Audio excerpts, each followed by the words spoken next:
Wait, can it be true? Are we back? Are we back on? Unbelievable. And no more Rich Report background. But this is still the Rich Report, bringing you the richest content across entertainment. Welcome back to the channel. Sorry for the long break. We're all trying to readjust to moving back to college, and Johnny was doing something over the week. He was without us for the last 7 days. But we're back. Ready to go, better than ever. Episode, what are we at, 16 now? 16, I believe this is. We got a lot to talk about. A lot of stuff has happened in sports over the last week, and we're going to cover it all today. David Church, Johnny Crane joining as always. Gentlemen, how are you doing on this lovely start to the week? It is so great to finally be back in my apartment in Flagstaff. I'm on my own again. I don't have to worry about any dogs barking that's going to ruin my audio. I don't have to worry about people barging in on me. It's my own space. I'm in this beautiful apartment with my beautiful decor of Arizona Diamondback memorabilia. It is just a wonderful time to be alive right now. Happy to be back on the podcast. Happy to be back with you boys. Let's get cracking. Let's get cracking. Go Krakens. Hey, are you happy with Mad Bum's record right now with Arizona? You do this every start of an episode. We get it. They're not doing good. Move on. Hey, I'm doing great too, you know. I mean, this is a different backdrop, but, you know, David, listen, in all seriousness, keep the Grove in good order, okay? I'm not there anymore. Keep it good. I love the place. Hey, I mean, I'm not in Flagstaff with y'all, but hey, week absence, I'm back. Let's go. Thank God for Zoom. And we are going to kick this show off talking about college football. It's inevitable pretty much now that we will not see any college football played in the fall. As you know, it was a wild last week with the FCS and the Big Sky trying to make a decision. That was crazy, but now it's starting to come to fruition that no college football at all will be played, and the Big Ten started getting the ball rolling here. Only 2 of the 12 teams in the conference voted to try to play football. That was being Nebraska and Iowa, but you know, kind of knew Iowa's kind of vote to stay because they already have their issues aside from trying to play this year. But yeah, and the Big Ten and Pac-12 kind of go hand in hand, so we're probably going to lose the Pac-12 right after. But the thing will be is what do the ACC and SEC try to do? Because you know those fan bases are a little bit more hectic, a little bit more on the passionate side, shall we say, and they're going to want to do everything to try to play football. Gentlemen, it's another sport we're going to lose. So what are your initial reactions to no college football most likely going to be played this fall? I mean, it's the decision they have to make sure kids are safe. And the unfortunate part of it is that teams in NBA, MLB, NFL, they're pros. They have unions. They're able to actually make decisions on their own, which is something that Trevor Lawrence actually brought up, where he's trying to galvanize a lot of these guys, a lot of these young college players, to create a union so where they can make their own decisions and have actually a little bit more availability and freedom to do what they want to do. Because we all know how the NCAA loves to set down rules that these kids are not professionals, they're student athletes. So my question is, if you're going to say that they're student athletes and cannot be paid to play the game, then they shouldn't be considered they making them forced to play either. They can't force them to play during the pandemic. If you're going to say that, then you got to say, oh, these kids, these are kids, and they cannot make the decisions for themselves, so we have to put them first for once. So it makes sense. And it's almost like a domino effect when it comes down to it. We saw it with the NBA. When the NBA stopped all their games and suspended play, MLB was right next, and then NHL was in the running as well. MLS soccer, other soccer leagues around the world. We've seen it happen all the time. As soon as one big name makes that decision to not do anything and stop play or not even play, it's going to fall with the rest. We're seeing with Big Ten, Pac-12 is probably going to follow suit. Now the question is, what is the SEC going to do? Because the SEC is probably the most, hyped up conference and has a lot of the big college football fan bases that you know of and see of on, ESPN and everything like that. So that's going to be the big question. In my eyes, leave it to this, be as safe as possible. I don't see, if there's no reason to actually play, then don't play. just keep it to making sure the kids are actually taken care of and make sure they're staying safe, because I don't want to see any, young guys have to risk not only their physical health every time they go on the field when they play football, but also their immune systems by possibly contracting a disease that we still don't have a lot of answers for. So it's 100% reasonable why they wouldn't want to play, and I think that they should keep it at that. It's one thing for a group of 5 conference at the FBS level to cancel, but it's another thing when not one, but 2 of the big Power 5 conferences potentially cancel. Can you imagine a playoff scenario where there is an Ohio State, there's no Oregon, there's no USC, there's no Nebraska, there's none of those teams, none of them. They're not even going to play. That means hypothetically you have an SEC team, a Big 12 team, an ACC team, and an independent team, another SEC team. Look, no matter what the playoff situation is going to be like, without 2 Power 5 conferences in the running for that playoff, the product is going to be watered down. I know we've talked about on previous segments of, does the championship get cheapened? Is it illegitimate? Is it legitimate? And I'm sorry, when 2 of the Power 5 conferences in college football aren't in the running, to me, that makes the championship, any potential championship, illegitimate, because without your big-time conferences taking part in the big-time games, in those championship games, it isn't as valid as it would be otherwise. And like you said, David, sure, Trevor Lawrence and such, they can try to make a union. They can try to bond together. But come on, we're talking about the NCAA here. Do you really think they're going to let college players unionize? They're not letting them sort of advertise themselves to get money for their product and their advertisement. Do you really think they're going to make a union? It's a really poor situation. It's a very sad situation that COVID has shut down practically sports. Even though COVID happened months ago, it's still present in society, in the sports world today. And what really sucks is, we know what Trevor Lawrence is going to do. We know what Justin Fields is going to do. Without their year, they're still going to be really good in the NFL.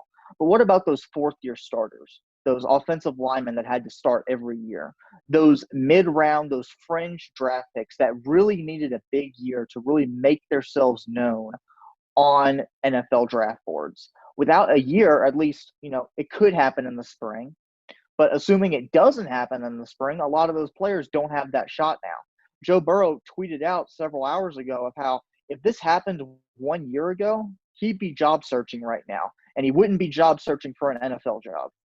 It just really sucks that COVID-19 has shut down sports, and even though college football can try to salvage something and try to put it in the spring, they can try to unionize, it's just too much to bear. And, at some point, the SEC, the Big 12, the ACC, everything else, they're probably going to have to buckle, cave in, and cancel their season as well. Because even though, like you said, David, the SEC has a really good fan base, the Big 12 has a lot of good offenses, they have a good fan base as well. Without the Pac-12, without the Big 10, college football is not college football. It's just a bunch of conferences. And we really have to differentiate between what is legitimate with all those conferences and what is illegitimate without those conferences. So it's a shame. And it all comes back to liability. Who's responsible should a massive outbreak happen that comes from, let's say, a player or a coach, and it goes to, faculty or other students, and you have a massive outbreak. If they continue to play football, who's responsible for that? And no one wants to take the responsibility, which is why you're not going to see college football happen at all, because no one is going to want to be held responsible and possibly, sued. And then it comes to logistics as well for TV and for the schools, because there are schools like here at Northern Arizona where football and basketball do share the same location where they play at with the Sky Dome. Syracuse does the same thing as well. I know it's more so in the minority, but not to go alongside with, shared arenas and shared locations. What about TV rights? If you're going to play in the spring, you're going to have basketball and football at the same time. Is that really even possible? So even when it was being pushed back to spring, I would go and I'm like, wait, so are they doing this after March Madness? Because I don't see how you could do college basketball and college football and get the TV rights that you would want for your conference or nationally. Logistically, I just don't see how we can even play a season in the spring. And that has nothing to do with the the pandemic. It all comes back to just logistics. Yeah, pretty much. Like, it's going to be a firestorm when this comes down. Because like we've seen with the Big Sky Conference, personally with us being up at NAU, the Big Sky Conference just halted fall football, and they're pushing it to the spring. It raises so many more questions that are going to be continuously unanswered. We don't know what's going to happen between football and basketball. How are they going to possibly share their dual field space? So it's going to be it's going to be a logistical nightmare at some points. It might be a TV deal nightmare at some points as well.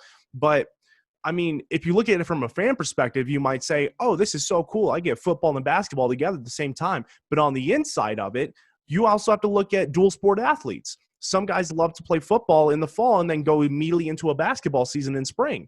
That's going to be tough. You really going to play football and then basketball, or play them together at the same time? That's not going to happen. A football coach is not going to want one of his football players going out in a basketball season and getting hurt and him not being available for him, and vice versa with a basketball coach on the other side. It's just going to be tough to try to figure it out. And it's going to take some serious leadership from these leaders in the NCAA and school presidents that are going to have to come down with these ideas on how they're really going to make this go smoothly, and how we go forward from here. And even if all the planets align and college football and college basketball magically are able to collaborate and work together at the same time, sure, from a fan perspective, sports are sports, right? I mean, sports have been relatively dead. They've been on and off. I mean, sports are one thing, but however, from a media perspective, and even from just a more in-depth perspective, the product of that college football season, of that college basketball season in the spring, might be watered down. Because do you think Trevor Lawrence or Justin Fields is going to want to play in a spring college football season when the NFL draft is during the spring? When you look at college basketball players, you see a lot of players opting out anyway after 1 year. Do you really think that, yes, you mentioned how coaches don't want dual sport athletes getting hurt, but even from the personal perspective of the player himself, do you really think that the player will want to potentially put himself out there at risk to COVID, assuming that there is no vaccine in the spring at that time? It's just too many ifs, even if all the planets align. Because sure, you might have sports, but the product might be a lot weaker and a lot less flashier than I think fans will realize. Moving on to the NBA chase for the playoffs in the Western Conference. David's been really excited. He's been hyping up the Phoenix Suns, and they've been playing really, really well. Devin Booker has just been on another level since the NBA resumed their season inside the Orlando bubble, and the Suns are still undefeated in the bubble. But here's the thing. They sit a game and a half behind the 8th seed, which is the Memphis Grizzlies right now, but they have to get around Portland and San Antonio if they want a shot at that play-in to take on the Grizzlies and possibly steal that 8th seed and get into the playoffs. It's very possible. They're playing very well. And their schedule, they do close. They're at halftime right now with the Oklahoma City Thunder up by 1, and then they close out the tough games against Philadelphia and then Dallas. I want to believe they can do it. It'd be interesting to see what Phoenix could do against whoever ends up getting the 8th seed in a potential play-in. I just think with Philadelphia and Dallas, it's a tough task to ask from Phoenix. Fun stuff, fun way to close the season. I think fans should be impressed by what the Suns did and have a lot to look forward to in the future, but I don't think they get it done. But David, how would you sum up how Phoenix has done so far since the season resumed? I mean, you got to say they've done amazingly well because they're undefeated. They're the only undefeated team left in the NBA bubble since the restart, and they're doing a great job.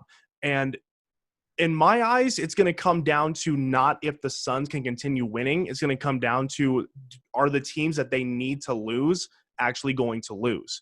Because it's still a huge uphill battle. My thought process throughout this entire thing was, if you want to be safe, you got to win out. And they've done it so far. They're up by 1 against OKC, who's a great young team, and they're also without a lot of their main guys. Dennis Schroeder left the bubble to see his second child be born. Steven Adams is out. Shai Gilgeous-Alexander is out. A lot of those main guys in the rotation and in that starting 5 are gone. And it's going to be tough. OKC already has, their spot solidified and good. And we've talked about this on the podcast before. They're a sleeper team to possibly make a deep run, at least to the Western Conference Finals. But it's going to come down to the Grizzlies, if they can actually keep winning, to hold that 8 spot down, or a team like the Trailblazers moves in there. Because we just saw last night against the 76ers, Damian Lillard just went off 51 points. The dude is an absolute monster. He's on the same mission as Devin Booker is to will his team into the playoffs. And Damian Lillard may have an easier chance at it because they are closer, but it's still going to be an uphill battle. We got the Trailblazers in the running. We got the Spurs in the running, and then the Suns. Pelicans and Kings are out. They've been eliminated from the playoff. They're going to be leaving in about 2 days from the bubble. They're done. So it literally comes down to those 3 teams, as well as the Grizzlies, to hold on to their 8th seed. It's going to come down to the Suns having to continue to win and continue to do well, and it's also going to come down to teams hopefully losing to help their chances. It's still a huge uphill battle, but it's been an awesome run to see how Devin Booker has just been able to just go off on this entire team. And even get some, production from the younger guys as well. Cam Johnson is playing incredibly well right now. He's a 3-point monster since he started. Cameron Payne, who wasn't even on the team before the bubble, before the restart, he's made some serious production. Javon Carter has done pretty well. He had 6 threes in the game last night. DeAndre Ayton is still being that big man monster that he has to be, and he still has some improvement, but he's doing well. And McCall Bridges as well. Everyone is producing right now. They're going to have to keep it up in order to get that spot, and also be a little bit lucky to hope that some teams fall out in these next few games. Yeah, when you're in a position like the Suns were coming into the restart, when you look at their record and anything, no matter if they go undefeated, unfortunately for them, destiny is not fully in their hands. They do have to worry, and they have to sort of hope that a lot of teams ahead of them do eventually falter, and the Suns can hopefully keep on winning and actually make their losing count. And what I really like about the Suns is, like you said, David, you pretty much mentioned their entire offense. They have a really, really, really good offense. They can shoot the 3. They can go inside. They can be a little bit better with the free throws, but I think they can make the free throws too. I think when you look at the teams ahead of them, when you look at the Grizzlies, you look at the Blazers, you look at the Spurs, aside from the Blazers because they have Damian Lillard, I think the Suns' offense might be the most balanced top to bottom. Yes, the Memphis Grizzlies have Jay Morant. Yes, the San Antonio Spurs have that experience in the playoffs. However, when you look top to bottom on their lineup, I think the Suns do have more offense and more depth than them. And I think whether that – Hold on. What? Who's Jay Morant? I don't know who that is. Oh, my God. Are we really going to do that again? Yeah. We're going to have to. J-A-Y Morant. The rightfully deserving Rookie of the Year. So let's put some respect on that name. Sorry, Mr. Morant. Anyways, the Suns, their offense. I really like their offense. Even if they don't make it to the playoffs this year, I think long term, I think if they can clean up that defensive transitioning a little bit, I think they have something that they can really work with. And I think they have an offense top to bottom again that's relatively youthful, but has a little bit of experience to it as well that I think could eventually prove to be quite fruitful for the team. But, it is a relatively tough task ahead of them. They still have to win out, which no matter who you face is pretty tough when you look at it from NBA standpoint. But, they're only a game behind the Grizzlies. I mean, a lot can happen. Unfortunately for them, the teams ahead of them have less games to worry about, and they have a little bit of a more lax schedule than the Suns do. So I don't know if the Suns pull it off. It'll be close, but even if they don't, they have a lot to look forward to in future years. Moving on to the Stanley Cup Playoffs. Congratulations, by the way, to the Pittsburgh Penguins, the Edmonton Oilers, the Toronto Maple Leafs, and the Nashville Predators, all expected to move on and make deep runs in the postseason, and once again, they fail. Pittsburgh possibly being the most shocking, Nashville as well, because Arizona has been abysmal throughout the year. Even when they got Taylor Hall, it was okay. Maybe they have a chance to make a run. No, he sort of was detrimental to the team when he joined on, but they got into the playoffs, but now they get the Colorado Avalanche. I don't know what happened with Edmonton. I don't know what happened with Toronto or Pittsburgh. Johnny, you're the bigger hockey guy here. What happened to some of these top teams?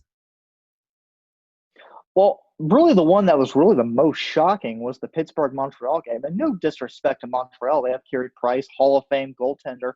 But when you look at their offense, when you look at their line formations compared to Pittsburgh's, when you think of Pittsburgh, you think of Sidney Crosby, you think of Malkin, you think of Gensel, you think of all of them. They have high star power players. When you look at Montreal on their offense, they have Domi. They have some nice players, but they don't have that star guy. They don't have that legit number one guy.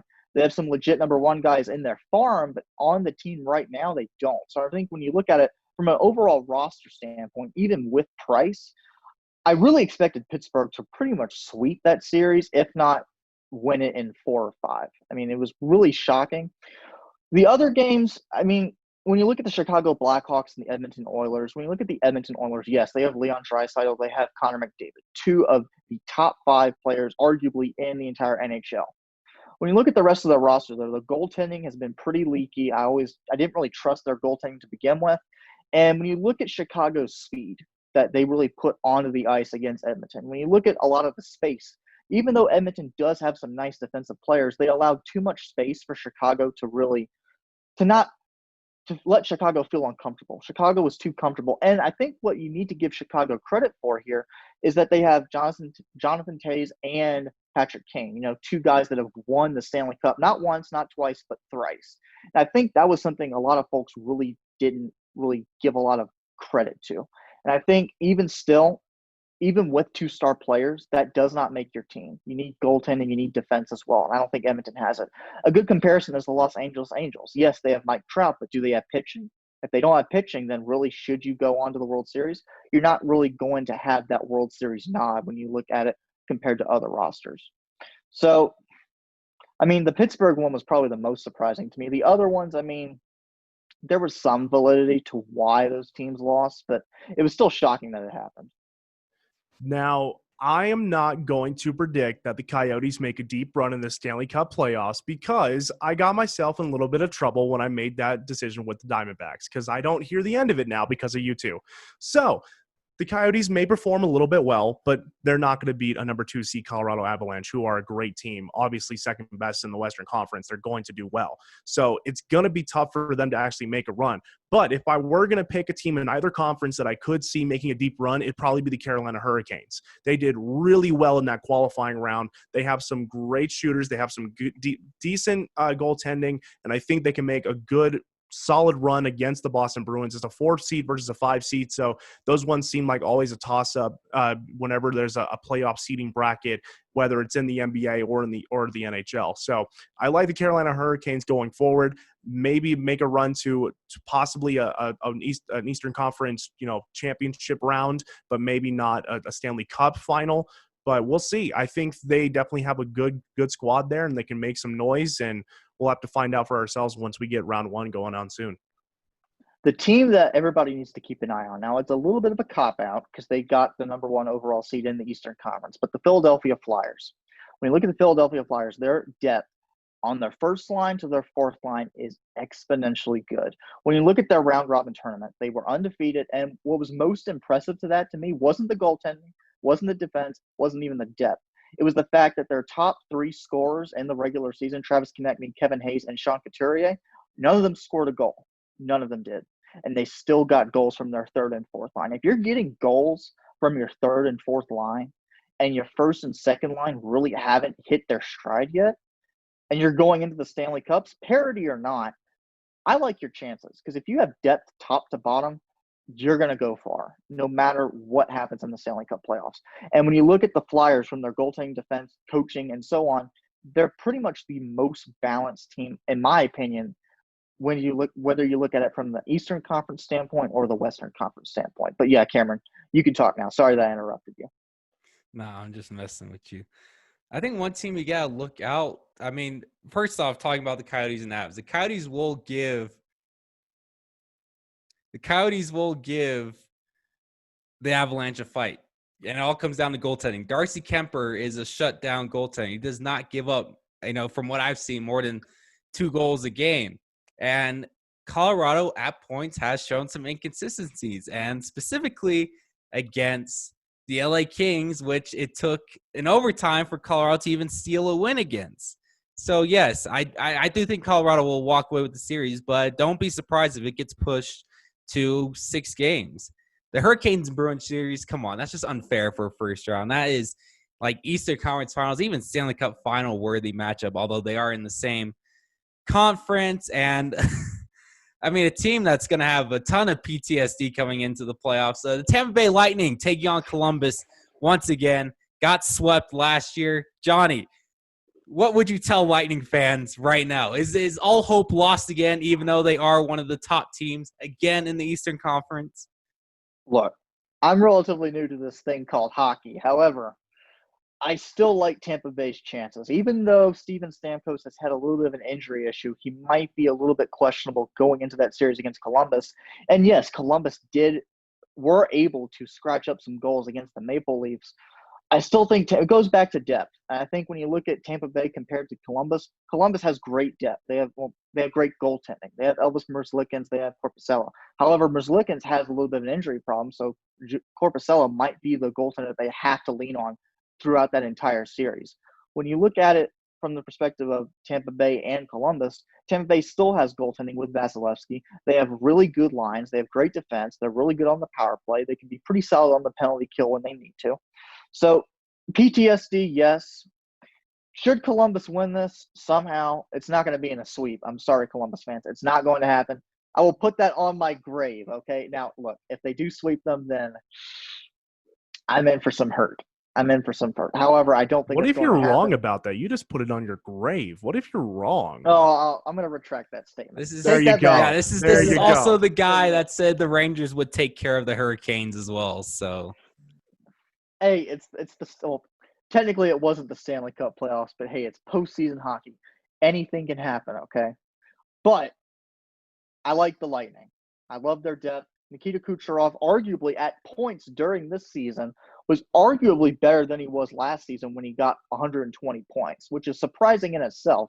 But Kucherov might be a little bit better this year in certain areas because he actually had more points in certain months than he did in other months compared to last year. But I just think that, again, I might go down this rabbit hole again, but I think their star power will overcome Columbus's grittiness that they usually have to do to win games. I just think it'll be too much for them.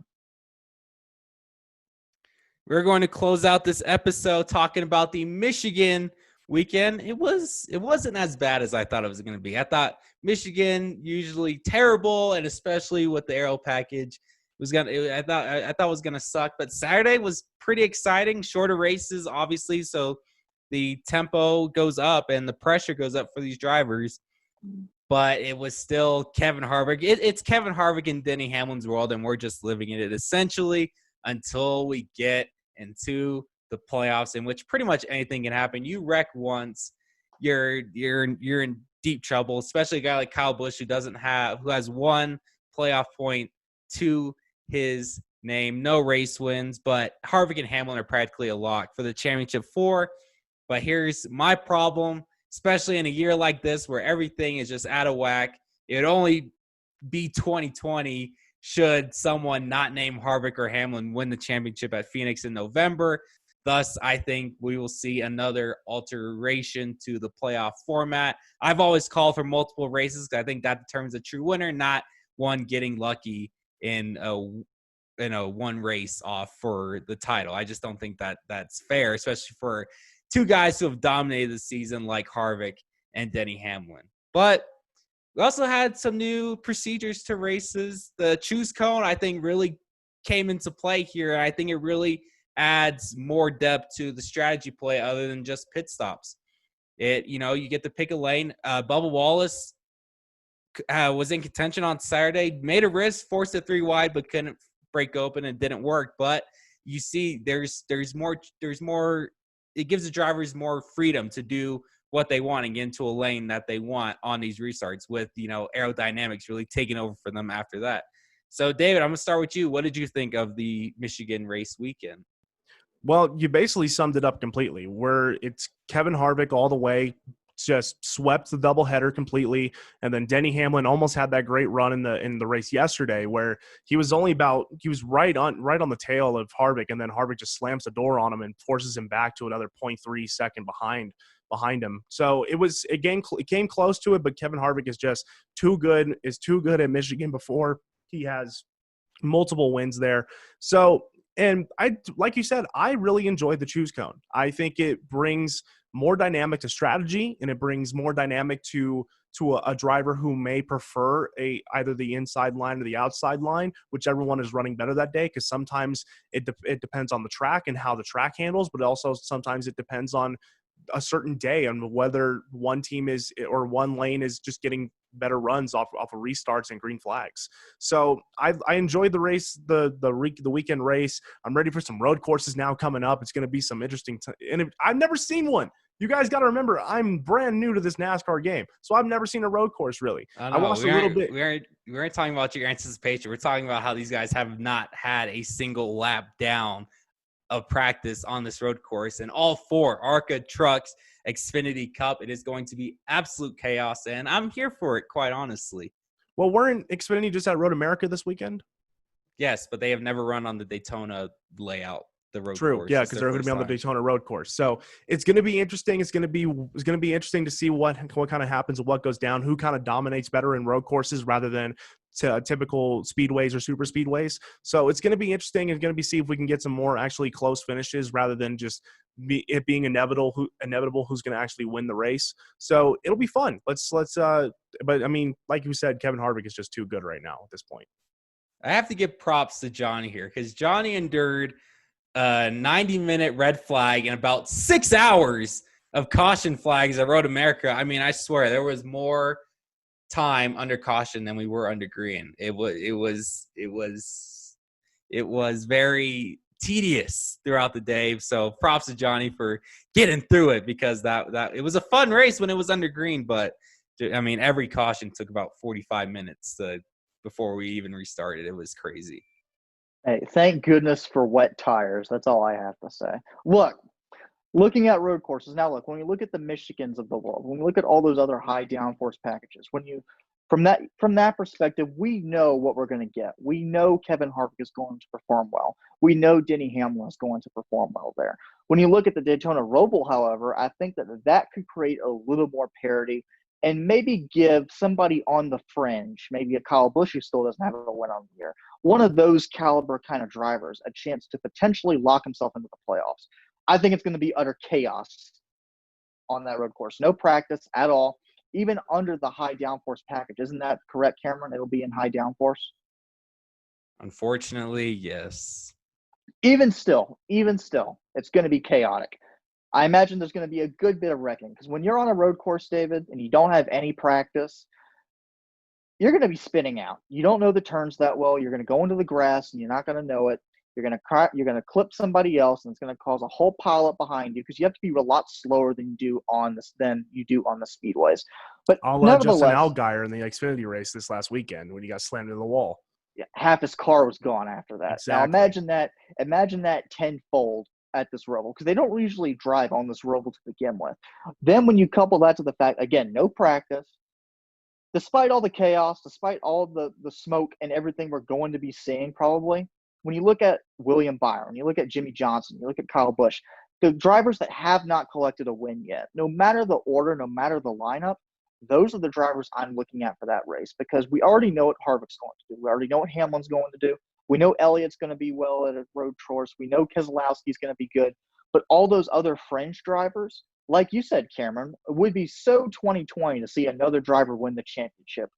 Would it also be so 2020 to see that particular driver lock himself into the playoffs at Daytona Roval? Yeah, enough said. That will do it for this episode of the Rich Report. It feels good to be back, gentlemen. The podcast is back. We will see you on Wednesday talking about some Champions League and whatever, and, talk about maybe some crazy NHL results that happen. We will see you in the next episode. Thanks for watching, and have a great rest of your day.